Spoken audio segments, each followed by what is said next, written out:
मेरी कृपा सदैव रहती है। भगवान ने केवल उसने रात्रि में प्रकाश किया, भगवान ने उस साधारण से चोर को राजा बना दिया। जब वह राजा बना तो उसने अपने नगर में ढिंढोरा पिटवा दिया कि भगवान भोलेनाथ के मंदिर में दीपक लगाए बिना कोई भी व्यक्ति भोजन नहीं करेगा। पूरे राज्य में ढिंढोरा पिटवा दिया कि प्रत्येक व्यक्ति प्रतिदिन भगवान भोलेनाथ के मंदिर में दीपक लगाएगा, उसके बाद ही भोजन करेगा। भगवान ने उसे केवल राजा ही नहीं अपितु अपना मित्र बना करके कुबेर पद प्रदान कर दिया, अलकापुरी का राजा बना दिया। आज भी उत्तराखंड में केदारनाथ के समीप महाराज कुबेर का अलकापुरी में आज भी स्थान है। वह स्थान भगवान भोलेनाथ ने ही कुबेर को प्रदान किया था। श्री सूत जी कहते हैं शौनकादि ऋषियों, शिव महापुराण में शिवरात्रि की बड़ी महिमा बतलाई है। भगवान भोलेनाथ ने ब्रह्मा और विष्णु को उपदेश दिया कि हे ब्रह्मा, हे विष्णु, मुझे प्राप्त करने की 3 भक्ति बतलाई गई है, श्रवण, कीर्तन, स्मरण। इन तीनों भक्ति के माध्यम से भक्त मुझे प्राप्त कर सकता है, लेकिन जो ये 3 भक्ति भी ना कर पाए वो मुझे कैसे प्राप्त करेगा? तो भगवान भोलेनाथ कहते हैं वो मेरी निर्गुण रूप में पूजा करे। भगवान भोलेनाथ एक ऐसे देव हैं जिनका दोनों रूपों में पूजन होता है, निर्गुण रूप में भी और सगुण रूप में भी। भगवान भोलेनाथ का निष्कल रूप भी है और सकल रूप भी है। यहाँ शौनकादि ऋषियों ने सूत जी से प्रश्न भी किया कि हे सूत जी, बाकी जो देव है उनका केवल सगुण रूप है, भोलेनाथ के ही दोनों रूप क्यों है? भगवान भोलेनाथ कहते हैं कि मेरा जो शिवलिंग रूप है वह मेरा निर्गुण रूप है, और जो मेरा मूर्त रूप है वह मेरा सगुण रूप है, जिसमें पूरे शिव परिवार के साथ भगवान भोलेनाथ का पूजन किया जाता है, जिसमें माता पार्वती भी विराजमान रहती हैं, गणेश जी भी विराजमान रहते हैं, स्वामी कार्तिकेय भी विराजमान रहते हैं। भगवान भोलेनाथ के वाहन नंदी का भी पूजन किया जाता है। भोलेनाथ एक ऐसे देव है जिसके पूरे परिवार का पूजन होता है। किसी भी देव के पूरे परिवार का पूजन नहीं होता, लेकिन भगवान भोलेनाथ के पूरे शिव परिवार का पूजन होता है। जहाँ तक कि भगवान शिव के वाहन नंदी का भी पूजन किया जाता है। भगवान भोलेनाथ कहते हैं जो सगुण रूप है, जो मूर्त रूप है, वह मेरा सगुण रूप है, और जो शिवलिंग रूप है वह मेरा निर्गुण रूप है। हमारे वैदिक सत्य सनातन धर्म में ही ईश्वर को दोनों रूपों में पूजा जाता है। सभी शांति पूर्वक कथा का श्रवण करेंगे। बोले भक्तवत्सल भगवान की। कहा केवल वैदिक सत्य सनातन धर्म में ही ईश्वर को दोनों रूपों में पूजा जाता है। कई धर्म, कई पंथ तो ये कहते हैं कि परमात्मा का सगुण रूप नहीं होता। कई धर्म, कई पंथ मानते हैं कि वह परमात्मा केवल निर्गुण है, निराकार है, उसका कोई आकार नहीं है। कुछ लोग तो ये मानते हैं कि परमात्मा है ही नहीं। जो नास्तिक होते हैं उनका ये मानना रहता है कि संसार में परमात्मा नहीं है। एक नास्तिक था, उसका काम था वह जगह जगह जाकर के मंच लगाता। जैसे धर्म का प्रचार किया जाता है वैसे ही उस नास्तिक का काम था कि वह जगह जगह जाकर मंच लगाता और केवल एक प्रचार करता कि कोई परमात्मा नहीं है। लोग उससे पूछते कि जब कोई परमात्मा नहीं है तो फिर सृष्टि की रचना, सृष्टि का पालन और सृष्टि का संहार कौन करता है? तो वह कहता कि जो 5 तत्व होते हैं वही मिलकर के सृष्टि की रचना कर लेते हैं, वही पालन कर देते हैं और वही संहार कर देते हैं। उस नास्तिक का विवाह एक सुशील कन्या के साथ हुआ। जिसके साथ नास्तिक का विवाह हुआ वह भगवत भक्त थी। वह भगवान की पूजा करती, स्मरण करती, भजन करती।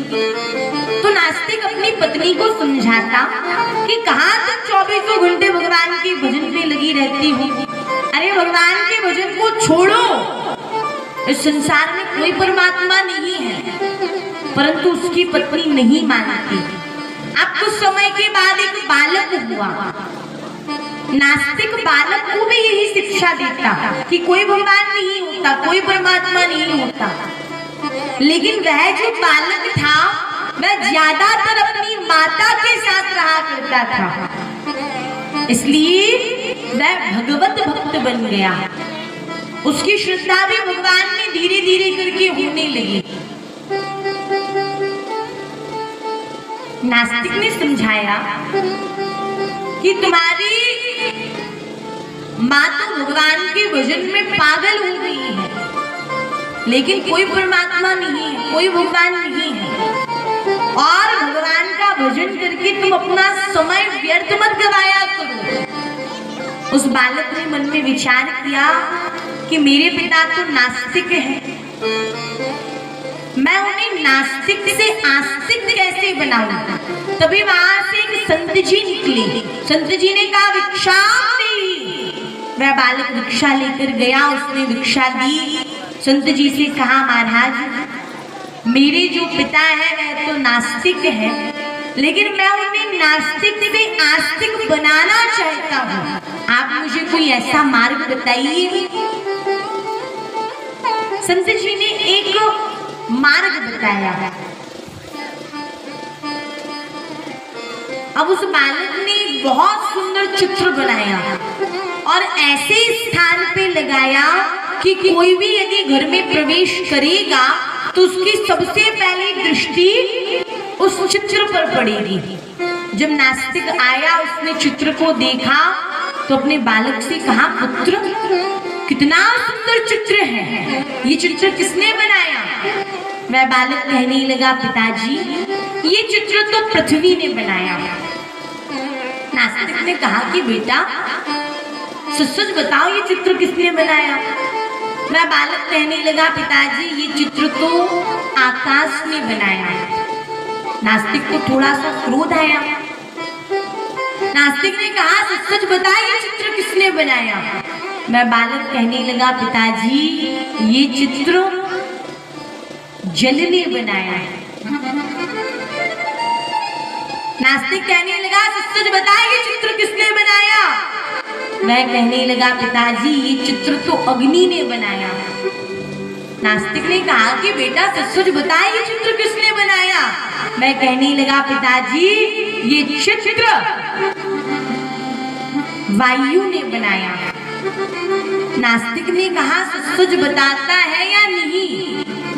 तो वह बालक कहने लगा पिताजी आप ये बताइए कि जब मैंने इन 5 तत्वों का नाम लिया कि इन 5 तत्वों ने इस चित्र को बनाया तो आपने विश्वास नहीं किया।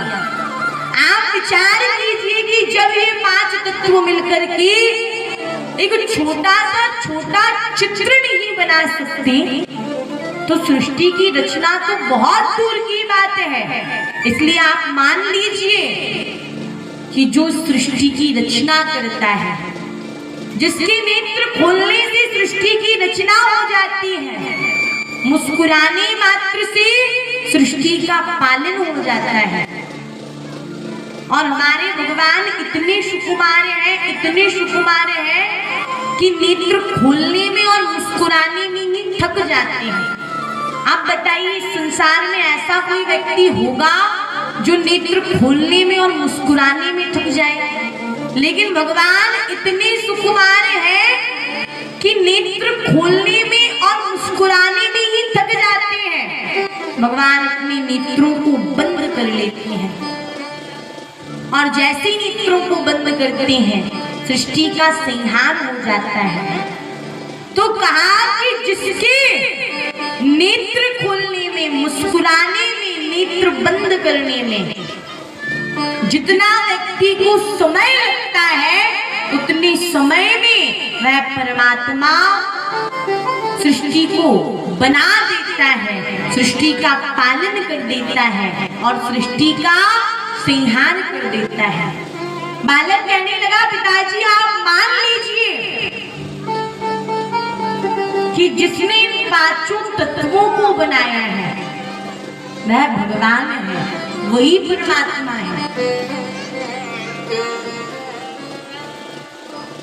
कई धर्म, कई पंथ कहते हैं कि भगवान का जो रूप है वह केवल निर्गुण रूप है, भगवान का सगुण रूप नहीं है। तो आप विचार कीजिए कि जो परमात्मा सब कुछ करने में विद्यमान है, क्या वह सगुण रूप धारण नहीं कर सकता? जिस परमात्मा ने सबको चेहरे दिए हैं तो क्या वह स्वयं रूप धारण नहीं कर सकता?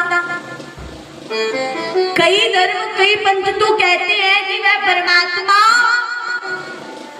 पृथ्वी पर नहीं आता, वह ऊपर से ही सब कुछ देखता रहता है।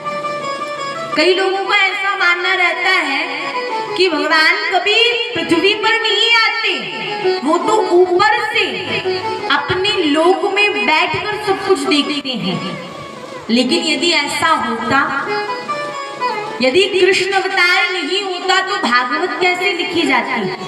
यदि राम अवतार नहीं होता तो रामायण कैसे लिखी जाती? हमारा परमात्मा इतना बेवश नहीं है कि वह ऊपर से ही बैठकर देखता रहे। जब उसकी इच्छा होती है तो वह अपने भक्तों के उद्धार के लिए इस पृथ्वी पर अवतार ग्रहण करता है। यदि भगवान शिव ने इस पृथ्वी पर विविध लीलाएं नहीं की होती तो आज हम आप सभी शिव महापुराण को कैसे श्रवण करते? तो ये मानना गलत है कि भगवान पृथ्वी पर नहीं आते। भगवान की जब इच्छा होती है, जब भगवान को लगता है, जब पाप अत्याचार बढ़ते हैं, तब भगवान समय समय पर अवतार ग्रहण करते हैं। भगवान भोलेनाथ कहते हैं कि हे ब्रह्मा, हे विष्णु, जिसके पास साधन है वो मेरी सगुण रूप में पूजा करे और मेरा जो निर्गुण रूप है उस निर्गुण रूप पर तो यदि व्यक्ति प्रतिदिन बस 2 लोटा जल चढ़ा दे, मैं उसमें भी प्रसन्न हूं। शिवलिंग में भी अलग अलग धातु का वर्णन आता है। बिंदु लिंग, प्रतिष्ठित लिंग, चर लिंग, गुरु लिंग, नाद लिंग, यंत्र लिंग, रस लिंग, स्वयंभू लिंग।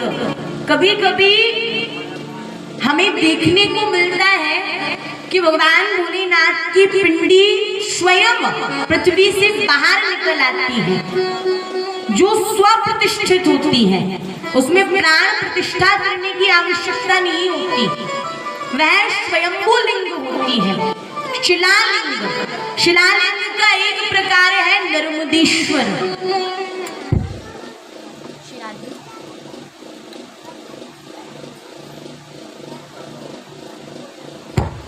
श्राद्धि श्राद्धि बोलिए भक्तवत्सल भगवान की। नर्मदेश्वर की एक विशेषता है, आप यदि किसी भी शिवलिंग की स्थापना करवाते हैं तो आपको उसमें प्राण प्रतिष्ठा करवानी पड़ेगी, लेकिन नर्मदेश्वर पहले से ही प्राण प्रतिष्ठित रहते हैं। मां नर्मदा की तट से यदि आप कोई शिवलिंग लेकर आते हैं तो उसमें आपको प्राण प्रतिष्ठा करवाने की आवश्यकता नहीं होती, क्योंकि मां नर्मदा को ये वरदान है, रेवा का हर कंकर शिव शंकर। भगवान भोलेनाथ से मां नर्मदा ने ये वरदान मांगा है कि हे पिताजी, आपके मेरे प्रत्येक कण में, प्रत्येक कंकड़ में आपका वास होगा। इसलिए नर्मदेश्वर की विशेषता है कि आप यदि दूसरी शिवलिंग लेकर आते हैं तो आपको उनमें प्राण प्रतिष्ठा करवानी पड़ेगी, लेकिन यदि आप मां नर्मदा के तट से कोई शिवलिंग लेकर आते हैं तो वह पहले से ही प्राण प्रतिष्ठित होते हैं, उनमें प्राण प्रतिष्ठा करवाने की आवश्यकता नहीं होती। इसलिए आज भी भारत में जो 12 ज्योतिर्लिंग है वह सब नर्मदेश्वर है, चाहे रामेश्वरम के हो या काशी के हो, जितने 12 ज्योतिर्लिंग हैं वह सब नर्मदेश्वर है। स्फटिक शिवलिंग, पार्थिव शिवलिंग।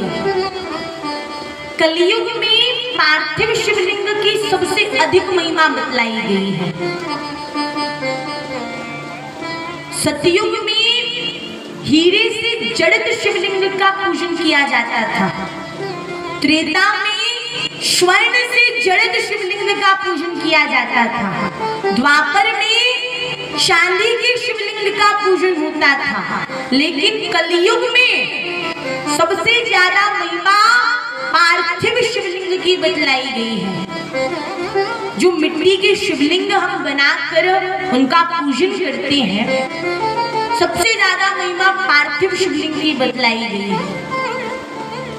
स्वयं भगवान श्री कृष्ण ने अपनी प्रत्येक रानी के साथ 11-11 दिन भगवान भोलेनाथ की पार्थिव शिवलिंग का पूजन किया है। भगवान भोलेनाथ प्रसन्न भी हुए। भगवान भोलेनाथ ने भगवान श्री कृष्ण से कहा कि हे श्री कृष्ण, आपने अपनी प्रत्येक रानी के साथ बैठकर 11-11 दिन मेरे पार्थिव शिवलिंग का पूजन किया है, इसलिए आपको 11-11 प्रत्येक एक रानी को 11-11 संतान की प्राप्ति होगी। और भगवान भोलेनाथ की कृपा से भगवान श्री कृष्ण की प्रत्येक रानी को 10 पुत्र और 1 कन्याएं हैं। जिसकी संतान ना हो, संतान प्राप्ति के लिए यदि कोई व्यक्ति जोड़े के साथ 11 दिन तक भगवान भोलेनाथ की 108 पार्थिव शिवलिंग बनाकर उनका पूजन करता है तो निश्चित ही उसे संतान की प्राप्ति होती है। ऐसा शिव महापुराण में वर्णन है। जब हम पार्थिव शिवलिंग बनाएं, उनका पूजन करें, तो सूर्य अस्त से पहले हमें पार्थिव शिवलिंग का विसर्जन करना चाहिए। पार्थिव शिवलिंग की पूजन का मां नर्मदा के तट पर अधिक महिमा बतलाई गई है। यदि आप मां नर्मदा के तट पर पार्थिव शिवलिंग का पूजन करते हैं तो उससे आपको और अधिक मात्रा में पुण्य फल की प्राप्ति होगी, क्योंकि मां नर्मदा कौन है? तो शिव प्रिय में कल शैल सुतासी, सकल सिद्धि सुख संपत्ति राशि। माता का लाडला होता है पुत्र और पिता की लाडली होती है पुत्री। तो जो भगवान भोलेनाथ की सुप्रिया पुत्री है मां नर्मदा, मां नर्मदा के जल की बड़ी महिमा बतलाई गई है। नर्मदा महापुराण में मां नर्मदा से भी पहले नर्मदा जल की वंदना की गई है। भागवत में सर्वप्रथम सत्य की वंदना की जाती है। श्री रामचरितमानस में सबसे पहले भगवान श्री गणेश और माता सरस्वती की वंदना की जाती है। शिव महापुराण में सबसे पहले भगवान भोलेनाथ की वंदना की जाती है। लेकिन नर्मदा महापुराण में मां नर्मदा से भी पहले मां नर्मदा के जल की वंदना की जाती है। मां नर्मदा की जल की बड़ी महिमा बतलाई गई है। गंगा जी में 1 दिन, यमुना जी में 7 दिन, सरस्वती में 3 दिन स्नान करने से जिस फल की प्राप्ति होती है वह फल मां नर्मदा के दर्शन मात्र से प्राप्त हो जाता है। एक ब्राह्मण पत्नी ऋषिका थी, तो वह नर्मदा जी के तट पर निवास करती थी। जो ब्राह्मण थे उन्होंने काशी में जाकर के भगवान भोलेनाथ की आराधना की और वहीं अपने प्राणों का त्याग कर दिया। तो जो ब्राह्मण पत्नी ऋषिका थी उनकी बहुत इच्छा थी कि उनकी भी जो अस्थियां हैं वो मां गंगा में जाकर विसर्जित हो। ऋषिका के 4 पुत्र थे।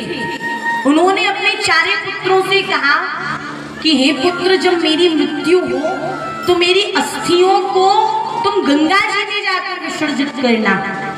जब ऋषिका नाम की युवती की मृत्यु हुई तो वर्णन आता है कि उनके बड़े बेटे को याद आया कि मेरी माँ की इच्छा थी कि उनकी अस्थियां गंगा जी में विसर्जित हो। उनके बड़े पुत्र का नाम था सुभाग। उसने अपनी माता की अस्थियों को लिया और गंगा जी में विसर्जित करने के लिए जब वह जाने लगी तो एक गांव में पहुंचते ही रात्रि हो गई। एक ब्राह्मण का घर था, वह वहीं रात्रि विश्राम करने लगी। अब हुआ क्या, उन्होंने एक दृश्य देखा कि वह ब्राह्मण जब गाय का दोहन कर रहा था तो गाय का बछड़ा उछल कूद कर रहा था। तो ब्राह्मण ने क्रोध में आकर एक लाठी ली और बछड़े को बहुत पीटा। ये देखकर गाय को बड़ा क्रोध आया। गाय के नेत्रों से अश्रुधारा बहने लगी और गाय ने बछड़े से कहा कि हे पुत्र, तुम चिंता मत करना। जिस प्रकार आज इस ब्राह्मण ने मेरे सामने तुम्हें कष्ट पहुंचाया है, उसी प्रकार मैं कल इस ब्राह्मण के पुत्र को मार दूंगी, उसका वध कर दूंगी। बछड़े ने समझाया कि हे माता, हम ब्राह्मण के घर में रहते हैं और कभी भी किसी ब्राह्मण की हत्या नहीं करना चाहिए। किसी भी ब्राह्मण का शारीरिक रूप से कभी वध नहीं करना चाहिए। इसलिए आप ऐसा कुछ नहीं करना। लेकिन गाय के मन में बदले की भावना जागृत हो गई थी। जब दूसरे दिन प्रातः काल हुआ, सुबह ही सारा दृश्य देख रहे थे, तो ब्राह्मण गाय का दोहन करने के लिए जाने लगे। तभी किसी कारणवश उन्हें दूसरे गांव जाना पड़ा। तो उनके जो पुत्र थे वही गाय का दोहन करने लगे। अब गाय के मन में तो बदले की भावना थी।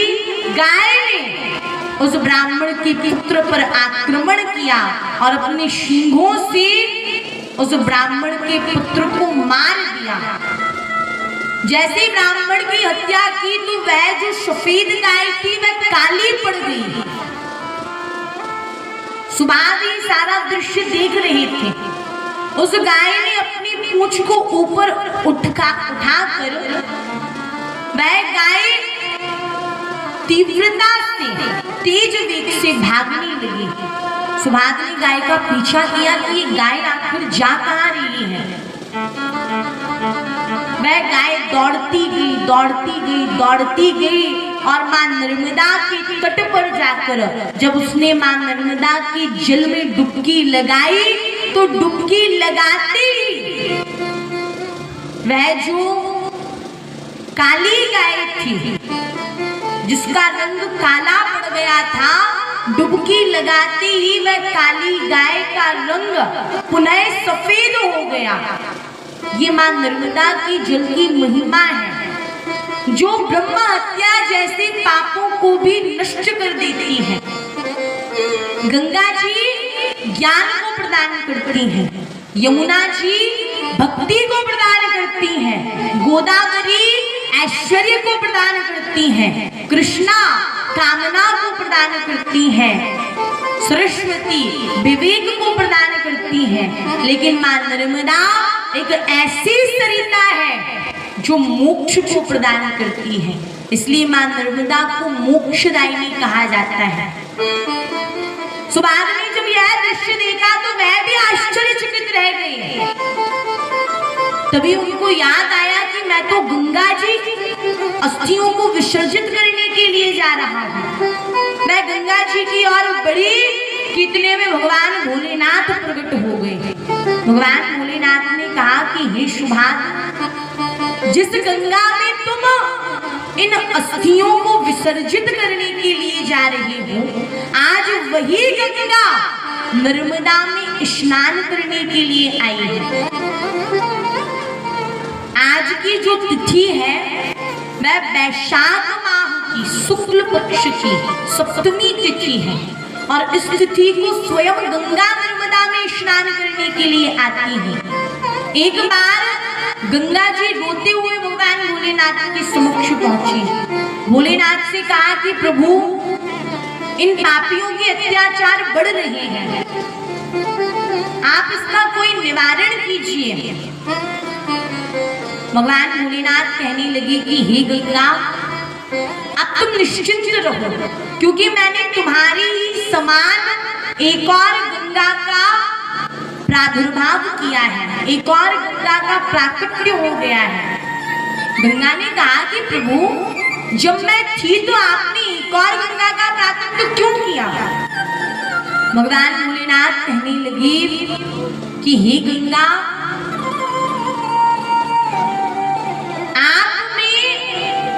मनुष्य स्नान करेंगे, लेकिन वह एक ऐसी गंगा है जिसमें देवता भी स्नान करेंगे। तुम उत्तरी गंगा के नाम से जानी जाती हो और वह जो गंगा जिसका मैंने प्रादुर्भाव किया है, मेरे श्वेत बिंदु से जिसका प्राकट्य हुआ है, वह दक्षिण गंगा के नाम से जानी जाएगी, जिसमें देवता भी स्नान करेंगे। और तुम भी वर्ष के एक दिन नर्मदा में स्नान करने के लिए आना। तो माँ गंगा स्वयं माँ नर्मदा में वैशाख माह की शुक्ल पक्षमी की सप्तमी तिथि को स्वयं गंगा नर्मदा में स्नान करने के लिए आती है। भगवान भोलेनाथ कहने लगे कि हे सुभाग, आज की जो तिथि है वह वैशाख माह शुक्ल पक्ष की सप्तमी तिथि है और आज गंगा नर्मदा में स्नान करने के लिए आई है, इसलिए तुम अपनी माता की अस्थियों को यही विसर्जित कर दो। और सुभाग ने भगवान भोलेनाथ के कहने पर अपनी माता की अस्थियों को मां नर्मदा में विसर्जित कर दिया। मां नर्मदा की बड़ी अद्भुत महिमा है और हम आप सभी पर तो बड़ी कृपा है कि हम आप सभी मां नर्मदा क्षेत्रवासी हैं। अब आइए हम एक भजन करेंगे। इस भजन के तत्पश्चात हम आप सभी आगे की शिव महापुराण की कथा को श्रवण करेंगे। और देखिए, किसी को भी भजन में तालियां बजाने में कंजूसी नहीं करनी है, दोनों हाथ ऊपर उठा करके तालियां बजाना है और क्या कहना है,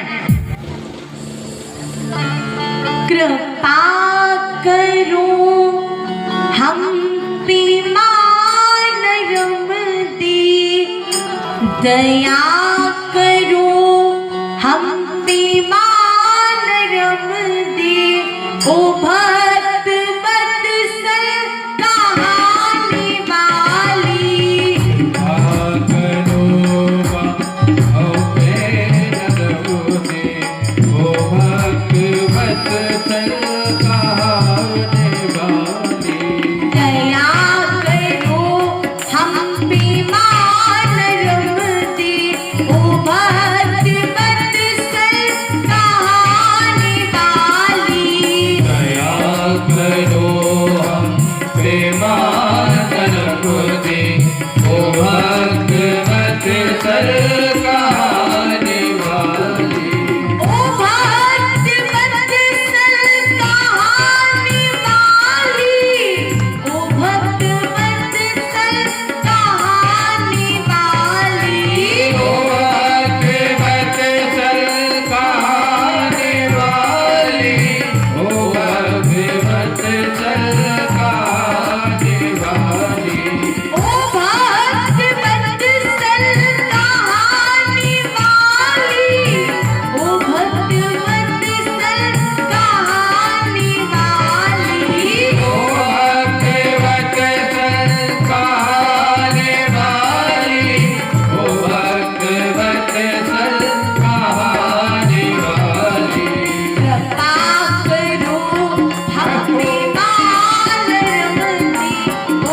की जय। नर्मदा शब्द के भी विद्वानों ने अलग अलग अर्थ बतलाए हैं। किसी ने कहा नर धन मदा बराबर नर्मदा। नर अर्थात मनुष्य, मद अर्थात अहंकार। कहा जिसके दर्शन से व्यक्ति का अहंकार नष्ट हो जाए वो नर्मदा है। फिर किसी ने कहा नर्म धन दा बराबर नर्मदा। नर्म अर्थात सुख, दा अर्थात देने वाली। कहा जो अपने भक्तों को सुख प्रदान करने वाली है वो नर्मदा है। नर्मदा शब्द के सबने अलग अलग अर्थ बतलाए हैं, लेकिन मार्कंडेय ऋषि ने नर्मदा महापुराण में नर्मदा शब्द का अर्थ बतलाते हुए कहा कि ना मृता इति नर्मदा, जिसका कभी क्षय नहीं होता, जिसका कभी अभाव नहीं होता, जिसकी कभी मृत्यु नहीं होती, वो नर्मदा है। सतयुग में भगवान आए, भगवान चले गए, सतयुग चला गया। त्रेता में भगवान श्री राम आए, भगवान श्री राम चले गए, त्रेता चला गया। द्वापर में भगवान श्री कृष्ण आए, भगवान श्री कृष्ण चले गए, द्वापर चला गया। कलयुग में भी भगवान आएंगे और भगवान चले जाएंगे तो कलयुग चला जाएगा। परंतु